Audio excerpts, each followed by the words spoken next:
இவனுங்கெல்லாம் local cricket ஆனவளையா 2010ல south Africa போனா என் தலைவன் என்ன பிச்சுன்னு தெரியாது ஏதும் தெரியாது. மும்பையும் திணறான், ஆர்சிபியும் திணறான். ஃபர்ஸ்ட் மேட்ச் யாரு தெரியுமா? New Zealand team central district full டீமை கூட்டு வரான். புரியுதுங்களா? அடிக்கிறான் அங்கேயே முடிச்சுட்டு அடுத்த மேட்ச் யாரு தெரியுமா? வயாபா ஜெயவர்தனே ஸ்ரீலங்கா டீம் கூப்பிட்டு வர்றான். இதெல்லாம் டோர்னமெண்ட் டீம் CL T20 சில தற்கூரிக்கெல்லாம் தெரியாது. அதே அடிக்கிறான். மூணாவது மேட்ச் விக்டோரியா கூட ஃபுல் ஆஸ்திரேலியன் கோடு ஆரியன் பிச் கேப்டன். ரொம்ப கஷ்டம் டிராப் பண்ணோம். சூப்பர் ஓவர்ல போய் தோத்தோம். நாலாவது மேட்ச் யார் தெரியுமா?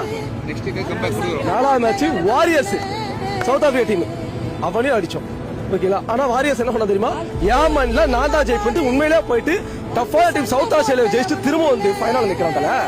விடுவோமா? நானு ஒரே ஒரு 132 ரன் வச்சு மண்ணக்கவு வச்சேன். சவுத் ஆப்பிரிக்காவிலே போய் என் தலைவன் அதான் கப்ப தூக்கிட்டு வந்தான். உள்ளூர் கப்பு இல்ல வெளியூர் கப்பு பார்த்தா அன்னைக்கு எழுத ஆரம்பிச்சான் சவுத் ஆப்பிரிக்காக்காரன் ஆஸ்திரேலியாக்காரன். டேய் இவன் பெரிய ஆள் போனதுடா. டேய் இவன் பெரிய ஆளா வருவான்டா. அடுத்த வருஷம் வேர்ல்டு கப்பு என்ன